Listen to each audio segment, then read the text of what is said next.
नमस्कार, आप देख रहे हैं बेबाक। मैं अभिसार शर्मा। क्या कोरोना महामारी की इस लहर की गंभीरता को भारतीय जनता पार्टी सरकार समझ रही है? दिल्ली सरकार ने 6 दिन के लॉकडाउन का ऐलान कर दिया है। अरविंद केजरीवाल ने आज प्रेस कॉन्फ्रेंस करके इस बात का ऐलान किया। 2 हफ्ते के लॉकडाउन का ऐलान राजस्थान सरकार कर चुकी है।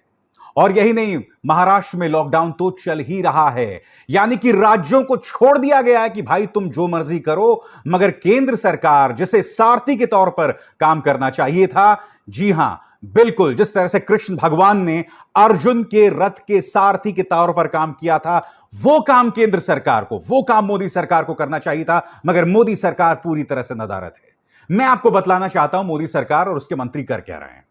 आपके स्क्रीन पर ये हैं देश के गृह मंत्री अमित शाह। क्या बोल रहे हैं? कुंभ मेला हो या रमजान, उत्सवों में हिस्सा लेने वाले लोग कोरोना से बचाव के लिए निर्धारित नियमों का पालन करने में विफल सिद्ध हुए।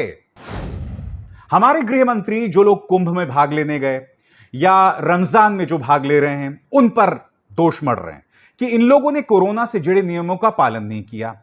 तो कृपया गृह मंत्री नजर डालिए कि आज भी जब मैं आपसे बात कर रहा हूं, आज भी देश के गृह मंत्री चुनावी रैलीज, रोड शोज को संबोधित कर रहे हैं। खुलेआम देश की जनता के सामने गलत बयानी करना, खुलेआम एक किस्म की बेशर्म राजनीति और खुलेआम चले आ रहा है। दोस्तों, अब गौर कीजिए इस शख्स पर।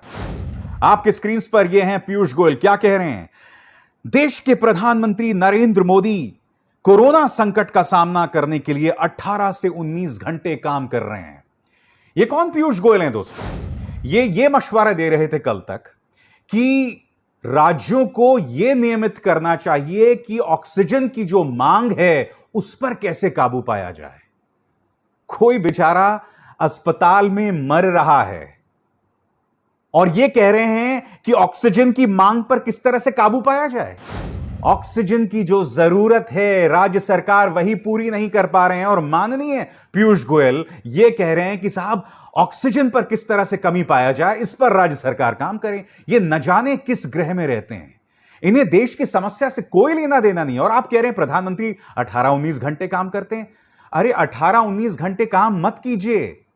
पिछले 1 साल से जिस तरह से आपने कोरोना संकट को हैंडल किया है, मेरी मानिए तो माननीय 18 से 19 घंटे सोने का काम कीजिए।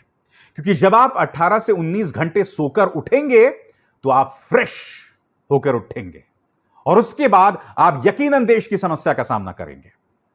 मैं आपको दिखलाना चाहता हूं दोस्तों, ममता बनर्जी इस वक्त देश के चुनाव आयोग से गुहार लगा रही हैं कि जो 3 चरण बचे हैं, कृपया उसे 1 चरण में मतदान के लिए किया जाए। वो कह रही कि कोरोना संकट लगातार गंभीर हो रहा है। ममता बनर्जी यहां पर मिन्नतें कर रहे हैं, मगर हमारी जो सरकार है, हमारा चुनाव आयोग, उसका दिल नहीं पसीज रहा है। मैं आपको बताना चाहता हूं बीजेपी के नेता क्या कह रहे हैं। संबित पात्रा, हालांकि संबित जी, आपको शोभा नहीं देता कि आप कोरोना, विकास जैसे मुद्दों पर कुछ कहें, क्योंकि आपको तो वही शिशुपाल, हिंदू मुस्लिम, आपके मुंह से वही शोभा देता है। मगर वो कह क्या रहे हैं, देखिए। कोरोना के खिलाफ लड़ाई की गंभीरता में कोई कसर नहीं छोड़ी जा रही। जब से कोरोना भारत में आया है, तब से भारत ने सबसे अच्छे तरीके से लड़ाई कोरोना के खिलाफ लड़ी है। संबित, जब ये बात आपने लिखी थी, चाहे बेशक आपने अमित शाह का हवाला दिया, तब आपको 2 बार अंदर कुछ मन में कुछ कचोटा था क्या? थोड़ी सी, ज्यादा नहीं, थोड़ी सी लज्जा आई थी, थोड़ी सी शर्म आई थी? मैं आपको बतला रहा हूं, देश के गृह मंत्री दोष किस पर मढ़ रहे हैं? कुंभ आयोजन और रमजान में जो लोग शरीक हैं, और खुद आप लोग ताबड़तोड़ चुनाव रैलीज कर रहे हैं। ममता बनर्जी ये लगातार मांग कर रही हैं कि 3 चरणों का मतदान ना हो। ममता बनर्जी ने यह भी फैसला किया है कि अब मैं अपनी चुनावी सभाएं जो हैं वो बहुत ही सीमित रखूंगी, जहां सीमित लोग पहुंचे। कम से कम यह ऐलान तो कर रही है ममता बनर्जी। मगर मैं आपसे पूछना चाहता हूं अमित शाह जी, या आपके तमाम सरकार और भारतीय जनता पार्टी से, कि क्या आपने ऐसा कोई ऐलान भी किया है? मतलब कहने के लिए ही कर देते ऐलान, वो तक आपने नहीं किया है और आप इस तरह का नाटक कर रहे हैं। दोस्तों, दुख की बात यह है कि सरकार इस कदर अहंकारी हो गई है कि इनको कोई मशवरा भी दे रहा है ना, इसे भी ये लोग मानने को तैयार नहीं है। उसका भी जवाब इतनी बदतमीजी से, इतने ढीठ अंदाज में दिया जा रहा है ना, जो पूरी तरह से अप्रत्याशित है। अभी एक ही दिन पहले देश के पूर्व प्रधानमंत्री मनमोहन सिंह ने इस सरकार को 5 मशवरे दिए थे और उसमें किसी तरह की कोई राजनीति नहीं थी। जी हां, वो मशवरा क्या था वो मैं आपको बताऊंगा, मगर इसका जवाब आज देश के स्वास्थ्य मंत्री ने दिया है। देश के स्वास्थ्य मंत्री ने क्या कहा है आपकी स्क्रीन पर। उन्होंने कहा है कि इतिहास आपको बहुत अच्छे से याद करता मनमोहन जी, अगर आपने इसी तरह का मशवरा कांग्रेस को दिया होता। यही नहीं, हर्षवर्धन आगे यह भी कहते हैं कि पूर्व प्रधानमंत्री मनमोहन सिंह को अपनी पार्टी को समझाना चाहिए। वो ये भी कहते हैं कि पूर्व प्रधानमंत्री मनमोहन सिंह को मुद्दे की जानकारी नहीं है, उन्हें किसी को अपडेट करना चाहिए। उन्होंने यह भी कहा कि प्रधानमंत्री मनमोहन सिंह ने यह भी मशवरा किया है या दिया है कि आप ज्यादा से ज्यादा कोरोना टीके का इस्तेमाल करें और विदेशों से मंगवाएं। तो इस पर क्या कहना है हर्षवर्धन का? वो कहते हैं कि हमने तो ये 1 हफ्ते पहले ही कर दिया था। मगर आपको यह पता होना चाहिए हर्षवर्धन जी कि इससे बहुत पहले राहुल गांधी ने आपसे कहा था कि आप 1 या 2 टीके नहीं, दुनिया भर में जहां जहां टीके बने हैं उसे भारत मंगवाइए और लोगों को टीके दीजिए। तब जब उन्होंने यह कहा था, आप लोगों ने उनका मजाक उड़ाया था, उन्हें वैक्सीन कंपनीज का दलाल भी बताया था। अब जबकि देश के पूर्व प्रधानमंत्री आपको मशवरा दे रहे हैं, आप उसका मजाक उड़ा रहे हैं। इस कदर आपके अंदर अहंकार है। अब मैं आपको बतलाना चाहता हूं कि दरअसल वो 5 मशवरे थे क्या। आप खुद देखिए, क्या इसके अंदर किसी तरह की कोई सियासत है, किसी तरह की कोई तंज है, जिस तरह का तंज यहां पर हर्षवर्धन कस रहे हैं पूर्व प्रधानमंत्री पर। सुनिए क्या क्या कहा था मनमोहन सिंह ने। सबसे पहले मोदी सरकार को अगले 6 महीनों के लिए वैक्सीन के दिए गए ऑर्डर तथा उन्हें किस तरह देश के विभिन्न राज्यों के बीच वितरित किया जाए, इसके बारे में बताना चाहिए। सिंह ने कहा कि यदि हम पर्याप्त आबादी को टीका लगाना चाहते हैं तो हमारे पास एडवांस में पर्याप्त ऑर्डर होने चाहिए ताकि हम सही समय पर वैक्सीन की सप्लाई कर सकें। क्या कह रहे हैं कि आपको किस तरह से वैक्सीन लोगों तक पहुंचाना है, उसको लेकर एक रणनीति होनी चाहिए। क्या गलत कहा इसमें मनमोहन सिंह ने? दूसरा मशवरा क्या दिया था आपकी स्क्रीन पर। दूसरी सलाह में पूर्व प्रधानमंत्री ने कहा कि सरकार को इन टीकों के विभिन्न राज्यों को किए जाने वाले वितरण का फॉर्मूला बताना चाहिए कि किस आधार पर टीके वितरित किए जाएंगे। इसी आधार पर राज्य टीकाकरण की योजना बना सकेंगे। इनमें से केंद्र सरकार 10% टीके इमरजेंसी के लिए रख सकती है। 2 बातें यहां पर हैं, यानी कि आप किस राज्य को कितने टीके भेज रहे हैं उसका एक फॉर्मूला बनाइए ताकि राज्य यह तय कर सकें कि हमें जनता तक कैसे इन टीकों को पहुंचाना है, इस वैक्सीन को पहुंचाना है। मुझे बताइए ना, क्या गलत है इसमें? तीसरा मशवरा आपकी स्क्रीन पर। तीसरी सलाह में सिंह ने कहा कि देश में बीमारी को रोकने के लिए 45 वर्ष से कम आयु वाले लोगों को भी वैक्सीनेशन में छूट दी जानी चाहिए, यानी कि वैक्सीन फॉर ऑल। इनमें से जितने भी अब तक मैंने आपको मशवरे डॉक्टर मनमोहन सिंह के सुनाए, क्या इसमें कोई भी राजनीति है? अब चौथे पर गौर करते हैं। चौथी सलाह में कहा गया है कि भारत में वैक्सीनेशन का काम अधिकतर प्राइवेट कंपनियों के हाथ में है। वर्तमान की आपातकालीन परिस्थितियों तथा जन स्वास्थ्य को देखते हुए वैक्सीन उत्पादकों को फंड तथा छूट देनी चाहिए ताकि वे तेजी से मैन्युफैक्चरिंग कैपेसिटी को बढ़ा सकें और अधिक से अधिक वैक्सीन बना सकें। वो क्या कह रहे हैं कि जितनी भी अड़चनें हैं वैक्सीन कंपनियों के रास्ते में, उस सबको हटा दो ताकि ज्यादा से ज्यादा वैक्सीन बन सके। कितना बड़ा देश है हमारा, 130 करोड़ की आबादी है। तो ये जो चौथा मशवरा है वो सही है या गलत है, आप मुझे बताइए। 5वां मशवरा क्या दिया उन्होंने कहा कि घरेलू वैक्सीन निर्माता पर्याप्त मात्रा में टीके नहीं बना पा रहे हैं, इसलिए हमें उन विदेशी वैक्सीन को आयात करने की मंजूरी देनी चाहिए जिन्हें यूरोपियन मेडिकल एजेंसी या यूएसएफडीए ने मंजूरी दे दी है। इस पर यह मजाक उड़ा रहे थे कि हमने तो 1 हफ्ते पहले कर दिया। हर्षवर्धन जी, 1 हफ्ते पहले नहीं, यह काम आपको आज से कई महीनों पहले कर देना चाहिए था, क्योंकि जब राहुल गांधी ने आपको यह मशवरा दिया था आप उसका मजाक उड़ा रहे थे। और दोस्तों, दुख की बात यह है, मैं आपको बतलाना चाहता हूं कि न्यूज चैनल्स और सरकार क्या कर रहे थे। पहले तो यह तस्वीर देखिए। पतंजलि ने यह दावा किया कि हमने कोरोना के इलाज के लिए कोरोनिल दवाई छोड़ दी है मार्केट में। हमारे हर्षवर्धन जी नितिन गडकरी के साथ मिलकर इसका उद्घाटन कर रहे थे। क्या इसका कोई वैज्ञानिक जमीन है? कोरोनिल इलाज है कोरोना का, क्या इसके कोई प्रमाण हैं? इसकी कोई वैज्ञानिक जमीन है?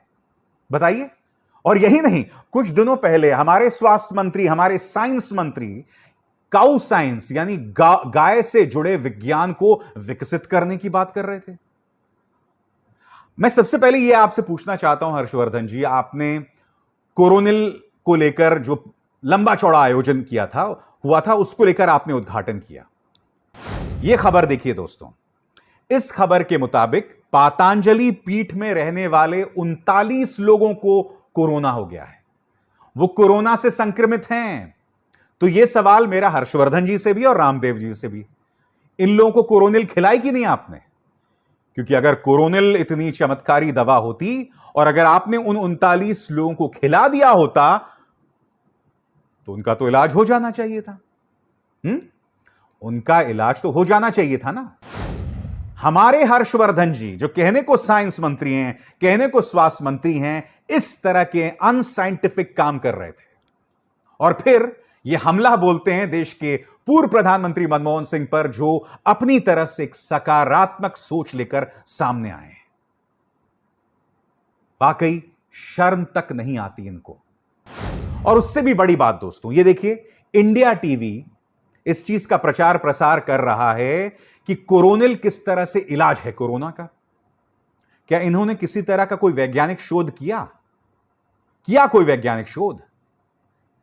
क्या इस बात के कोई वैज्ञानिक प्रमाण है कि हां कोरोनिल लेने से कोरोना भाग जाएगा? कोई प्रमाण नहीं है दोस्तों। मगर कुछ दिनों पहले आपको याद है, देश के एक मंत्री आपके स्क्रीन पर इस चीज का विज्ञापन कर रहे थे कि इस तरह से भाभी जी पापड़ खाने से कोरोना का इलाज होता है। आजाद भारत के इतिहास में इससे ज्यादा अनसाइंटिफिक सरकार कोई नहीं हुई। और एक और बात, मंत्री तो अनाप शनाप बातें कर ही रहे हैं, राज्यों में इनके नेता क्या कर रहे हैं उसकी एक झलक मैं आपको दिखाना चाहता हूं दोस्तों। बेशर्मी की तमाम हदें पार कर दी हैं। वरिष्ठ पत्रकार दीपक तिवारी ने यह खबर जो है अपने ट्विटर पर इसका प्रचार प्रसार किया है। खबर क्या है? प्रदेश भाजपा अध्यक्ष आलोक शर्मा की शर्मनाक नेतागिरी, शव वाहन की व्यवस्था के बाद शव ले जा रहे वाहन का वीडियो बनाकर सोशल मीडिया में किया वायरल। यानी कि एक शव वाहन जा रहा है, उसके सामने भी ये लोग सेल्फी खिंचवा रहे हैं, फोटो खिंचवा रहे हैं। ये वीडियो देखिए दोस्तों। मैं क्या बोलूं, अगर आप इस सरकार के समर्थक भी हैं ना, तो इस वीडियो को देखने के बाद आपके पास शब्द नहीं रह जाएंगे। देखिएगा।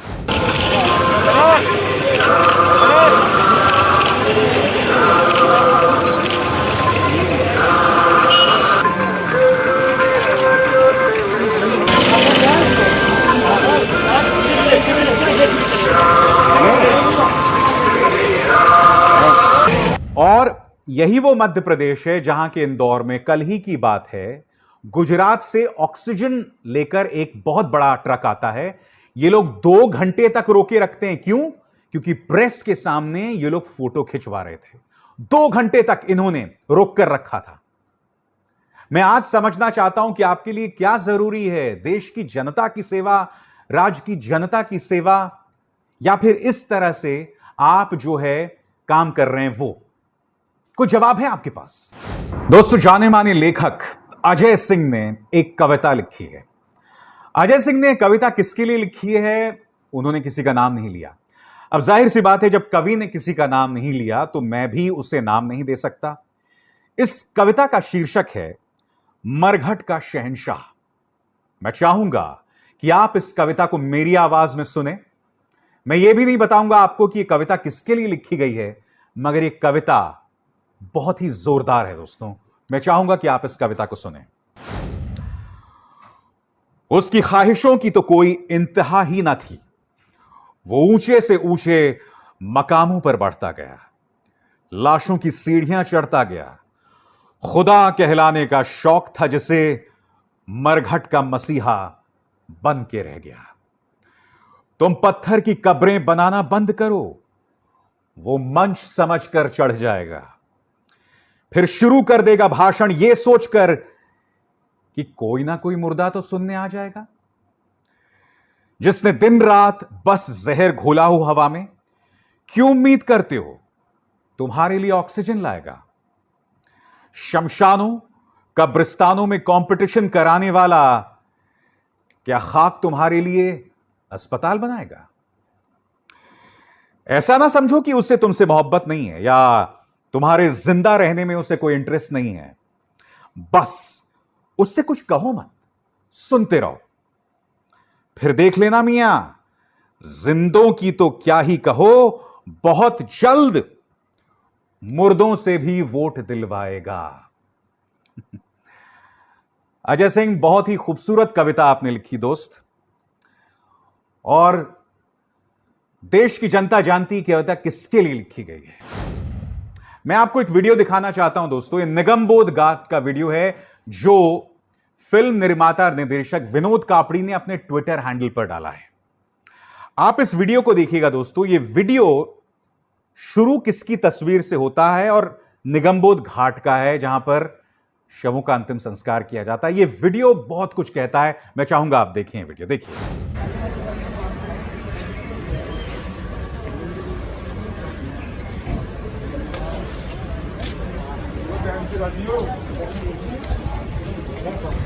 कल लॉकडाउन है। हाँ, कल से लॉकडाउन, एक हफ्ते के लिए बंद है।